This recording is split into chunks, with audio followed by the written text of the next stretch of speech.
All right, welcome back, everyone. We're diving into a historic segment today, focusing on the Faroe Islands. Those striking islands in the North Atlantic. We're looking at the gunboat war specifically.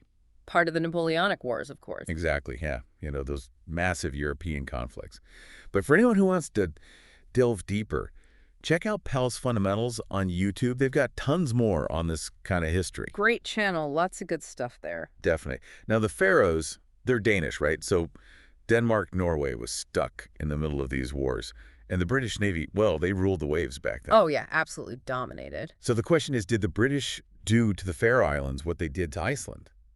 Just took them over. Uh-huh. That's where it gets interesting. They actually never occupied the Faroe Islands. Oh, wow, really? I would have thought with all that naval power, the Faroes being so close to Britain, why wouldn't they? Good question. Think about it this way. Iceland, up there in the North Atlantic, was a prime